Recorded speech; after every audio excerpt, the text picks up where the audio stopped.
শেষ প্রচারেও এলাকার মহিলাদের ক্ষোভের মুখে বীরভূমের তৃণমূল প্রার্থী তথা তিনবারের সাংসদ শতাব্দী রায়।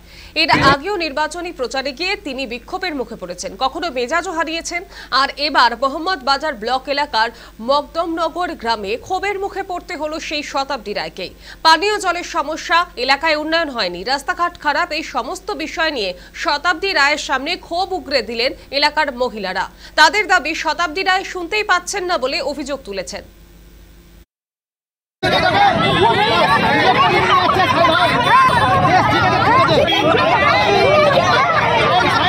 আমাদের এখানে একটা পুকুর নাই, এটা বলে নাই যে আমরা কাজ করবো। আমাদের এতগুলো লোকে আমরা কোথাও যাবো?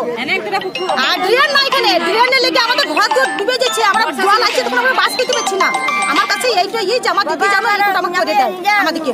আমি নিজের লেগে ভাবছি না, আমি সবাই লেগে ভাবছি যে হাটে যে রাস্তাটা সবাই যারা যাচ্ছে একটু জল পায় না, কলটা খারাপ হয়ে গেলে মানুষ যাবে কোথাও?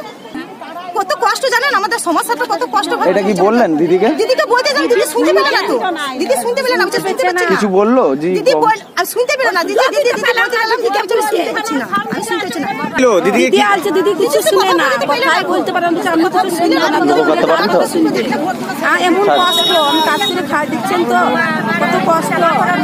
ছেলে ছেলে ওই দেখো ঘর আমার, ওই দেখো।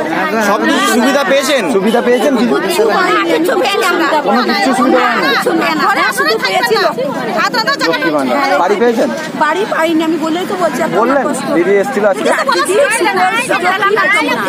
দিদি কি কথা বললো আপনাদের সাথে? না, কথা বলাই না, আমি কিছু শুনতে পাই না। মানুষের উচ্ছ্বাস, মানুষের ভালোবাসা দারুণ দারুণ।